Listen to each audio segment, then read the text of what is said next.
Given what most Americans believe, the next statement may be more shocking than any previous.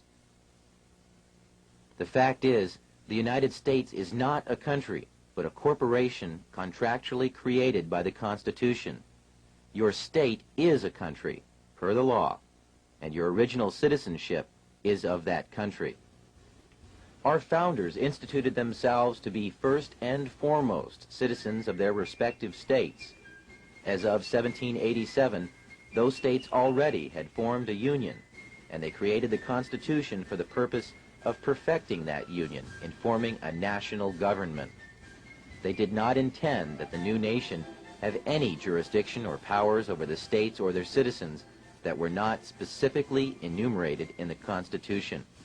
They stated this point quite clearly in Article 1, Section 8, Clause 17 of the Constitution.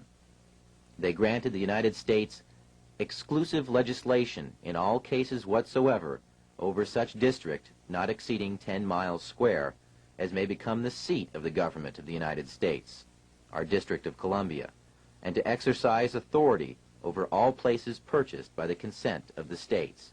And that is all. The framers further secured the rights of the people with the 9th and 10th Amendments in the Bill of Rights.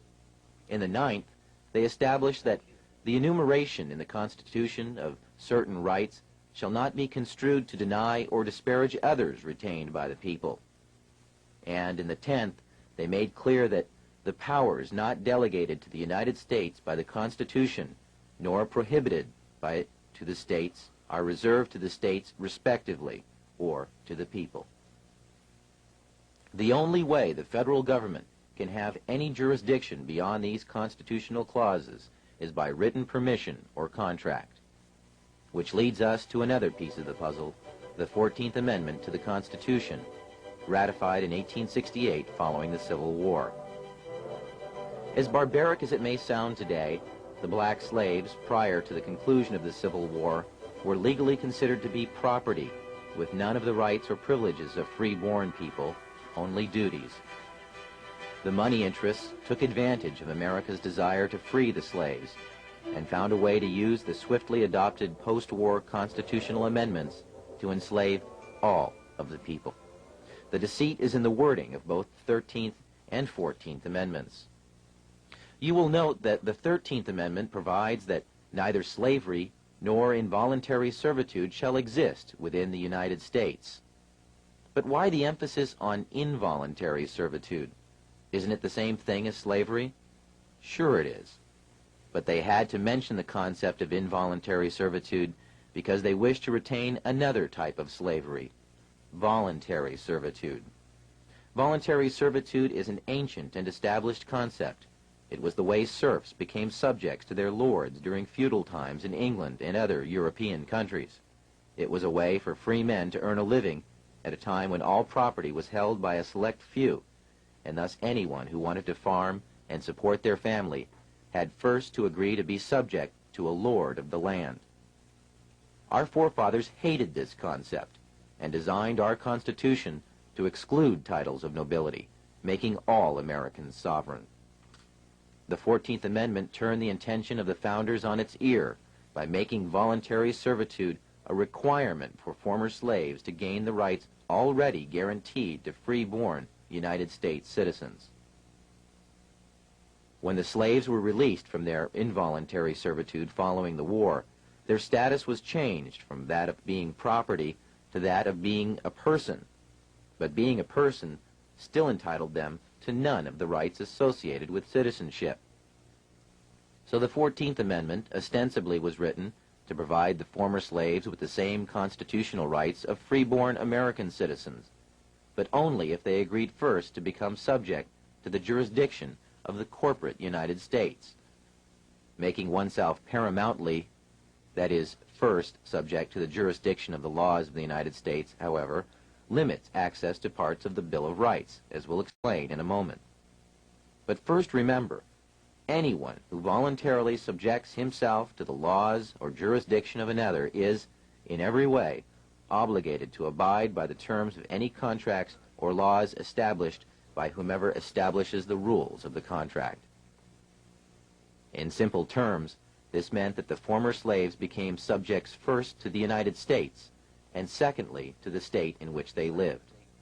They had no sovereignty whatsoever. This status had never existed in the United States prior to that time. The 14th Amendment created a new class of citizenship in the United States, a second-class citizenship. Up until 1868, every American was a paramount citizen of their state, and by virtue of that, also a citizen of the United States, with full individual sovereignty as guaranteed by Amendments 9 and 10 in the Bill of Rights. But so-called naturalized citizens, or 14th Amendment citizens, are paramountly subject to all laws of the United States, and, having no status as freeborn citizens, have no access at all to the unenumerated rights retained for the people by Articles 9 and 10 of the Bill of Rights. That's because, in order to get any rights at all, they had to subject themselves to the jurisdiction of the corporate United States, which left them no unenumerated rights. The only rights they had were those specifically written into the Constitution. The sad tragedy of America today is that all U.S. citizens, regardless of race, are now 14th Amendment slaves due to contracts with the government of the United States through Social Security, birth certificates, driving licenses, citizenship statements, tax forms, and many other documents. The true paramount citizenship that all Americans deserve is that of their respective state, which is a sovereign citizenship. Such status would exempt them from federal and state income taxes, as well as property and inheritance taxes.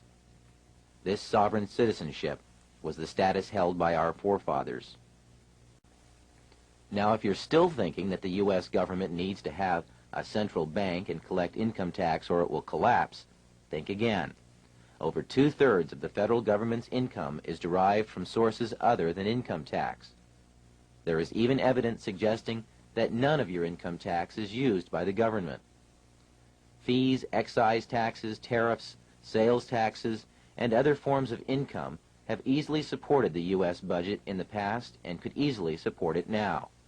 We have done without a national bank for large stretches of our history, and the U.S. Treasury is perfectly capable of printing and managing a money supply. In fact, the only constitutionally sanctioned currency is backed by gold or other precious metals. This is a far more stable form of currency and is the type of money the Treasury was designed to handle.